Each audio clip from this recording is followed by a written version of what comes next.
author life is incredibly overwhelming and a huge time commitment. So let's make this easier for you. These are 7 things that you can do every single week to help lift that burden off of future you. By putting in a few seconds to a few minutes now, you're saving yourself a lot of grief later on, especially as you grow in your author career.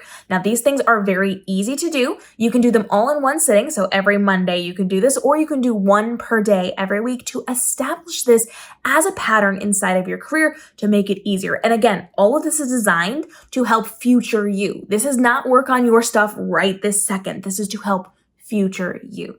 So let's take a couple of seconds to maybe a couple of minutes every day or a couple of times a week to make your life in the future a lot easier. The first one is really simple for you to do. All you have to do is come up with a character name to add to your character list. This is not for your current project. This is not what you're working on right now. You're just coming up with one name that you're going to add to your list every single week. It's a name that you like that you could potentially use for a character, a main character, a love interest, a best friend, a side character, a villain. It doesn't matter. These are just names on a list on your phone, in a Word doc, somewhere where you can access them so that you have easy access to a list of names when it comes time to name your next main character or your side character or just the townsperson that happens to have a line in the book. This is where you can go look at those names and pick something from that list or come up with something similar to the thing on the list for your book. By doing that now, when you get into the writing process, you're not going to spend 20 hours trying to name a character because you have a list that you can refer to. So these can be very simple names that you've heard around, common names, or you can make things up. They can be fantasy twists, they can be sci-fi twists, it could be just a jumble of letters that you happen to like for a fantasy character, or it could be something that you put a little bit of spin on, a common name with a twist. Doesn't matter what it is, you're adding one name to your list, and you can even tier your list of things I really like, things I did because I had to do this. And the things that you did because you had to do this can be those unimportant characters that have a line or two here in the book that have to have a name, but it doesn't really matter. That way, you have that list to then pull from and make it a lot easier on you when it comes to writing. Now, another really easy one to do is on book research. All you have to do is go to your desktop, go to Amazon on your desktop, click on ebook in your genre and go to your genre list. If you have other books out, books that you have written that are those genres, go to your book, scroll down to your categories, click on your category, click on your genre. Then look at the top 100 paid, top 100 free. All you're doing is just a little bit of research. You are scrolling through this top 100 list. This can take you like 30 seconds to do. And all you're doing is making mental notes or maybe physical notes of what you're seeing. The topics, the type of titles you're seeing, the type of covers you're seeing, the colors and the fonts that you're seeing. You're just taking marketing research notes. And this, again, doesn't have to even be something that you write down or type out. Just mental notes so that you know what you could potentially be mindful of as you are then working on your book or working on your marketing or working on whatever it is that you're doing. This can be applied to how you're marketing on social media. This can be applied to how you're writing your blurbs. This can be applied to how you are titling your book that you're working on.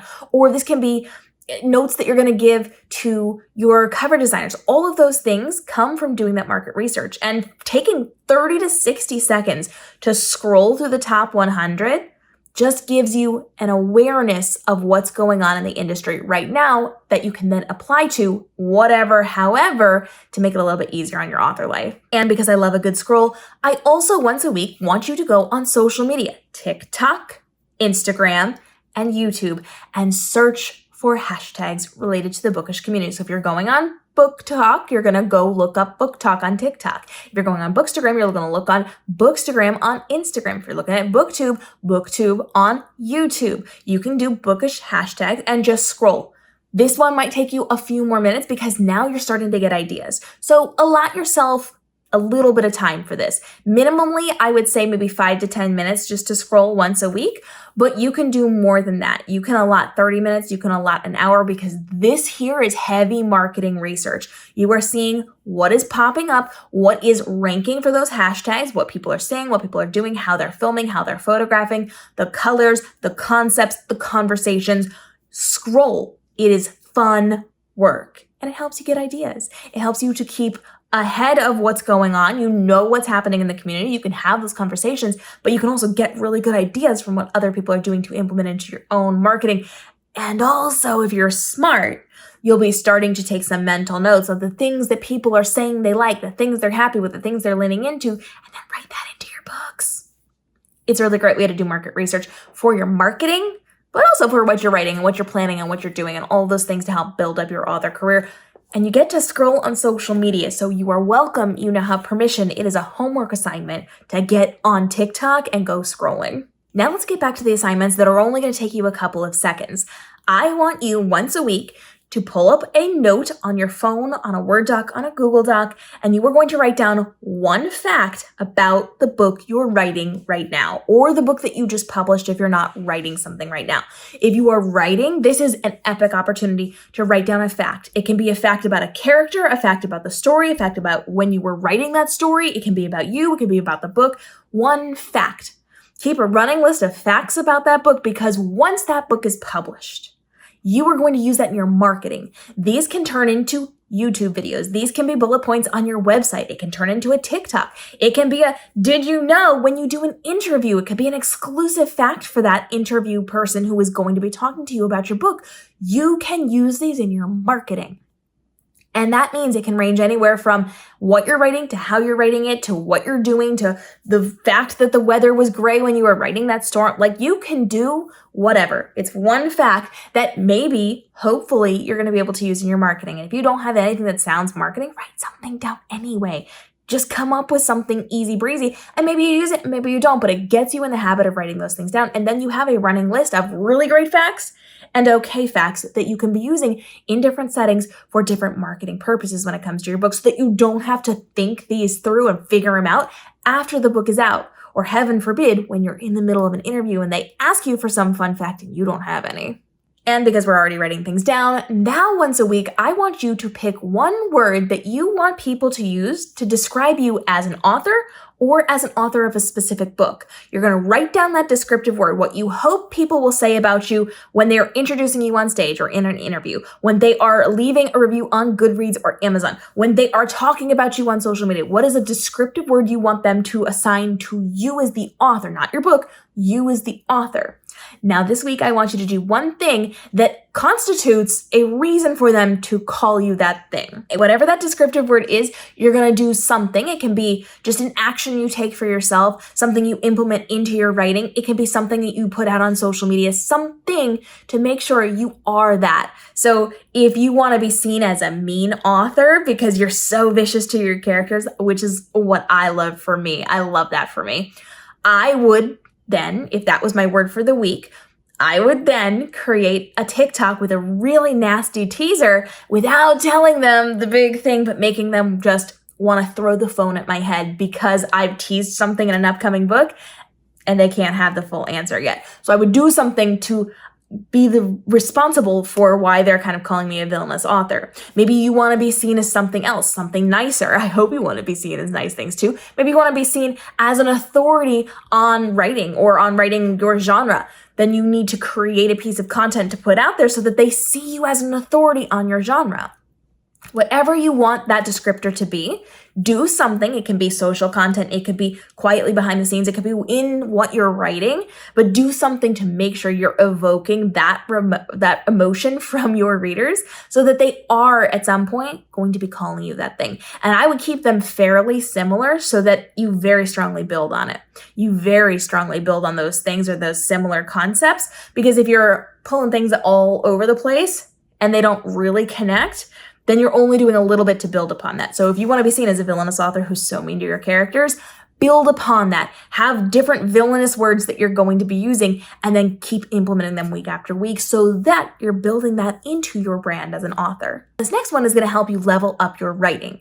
Every single week, I want you to write a 1-paragraph description. Just one paragraph, no more than one paragraph. You're writing a description of a location that you saw that week. It can be any location that you see. So write a 1-paragraph description of your living room. a 1-paragraph description of the forest you drove through, a 1-paragraph description of the store you walked into to go shopping. It's a 1-paragraph description, and you are going to be using your senses. You're going to be describing it for me, and you do absolutely nothing with this other than practice. But start looking at your descriptive words. I want you to pay attention to the words that you're using. If you're finding some good descriptive words, save that away for later. You may have something as you're describing your living room. You may be talking about the way that the light comes in the window, or you may be talking about the way that the fabric of the curtains are moving. That could then be applied to the tapestry in the castle you're writing. That could apply to the way that somebody's walking out on their balcony and the light shifts, right? So you are using your everyday life, the things that you're actively seeing. So as you're doing things, pay attention to colors and lighting and sounds and smells and sensations and all of those things. And then write a 1-paragraph description of that thing and just tuck it away in a file where you're practicing your writing. And then if there's anything that like really rings true or really resounds with you, maybe just copy paste that line into a note and use it later on. This is going to help you to level up and keep you very sharp and make sure that you're staying creative, whether or not you are writing right now in this moment, to help you to write better later. And finally, you're going to take your book once a week and you are going to hold it up and you're going to take a picture on your phone. This is not overly involved. You're just taking a picture of your book with a pretty background. Your face does not have to be in it. You're not holding it up next to you. You don't have to be camera ready. You are just going to hold your book and take a picture. And every single week, you're going to get a new picture of your book in some location. It can literally be in your house, aiming out the window. You can go out onto your porch and hold it up with the trees in the background, the grass in the background, the concrete in the background. You can take it with you on the go if you're going somewhere interesting.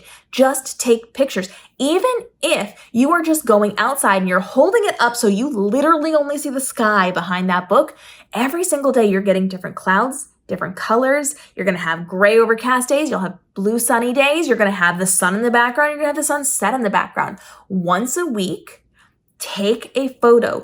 Don't have to use it right now. These are going to be really good for thumbnails, especially for your Instagram Reels and your Instagram videos as you're putting these out on social media. And then you don't have to stress or struggle trying to get a photo to use for your thumbnail when you're trying to post things. Make it easy on yourself. Make this very, very simple by having a collection. And if you see an area that's like, cool, take 5 or 6 photos. You can hold it up at the sky. You can lower it a little bit so you see part of the trees. You can move over and see part of your driveway. You can put it down on the ground with a different color cast from the sunset. You can get like 10 different photos without ever moving your feet. You just have to twist your body a little bit and get those photos, and then just have them sit on your phone for when the time is right. By having a collection there, you will have those no matter what when you need them. If you don't have time to do the other things that you're going to need to do, you can still put those up there. And you can also use these as photos and not just thumbnails as well for the times that you just didn't have time to make that reel. So making sure you have that photo documentation stockpile is incredibly helpful and stress eliminating for later on. Now, there are a lot of things that you can do throughout the course of the week to help you level up as an author and make your future author life so much easier. And if you want to talk about more of these, I'm more than happy to do that. But these are 7 things that you can do right now starting today. You again can do them in one day, so like every Tuesday, or you can do one a day to make it even easier for yourself, and make sure that every single day you're putting 30 seconds to maybe like 2 or 3 minutes into your author life to lift a lot of that burden and save you so much stress and anxiety later on when it comes to actually needing the results that you get right now when it's not stressful. Drop your questions down below, and if you have suggestions for things that people can do every single week to make their author life easier, this is a community and I want the conversation.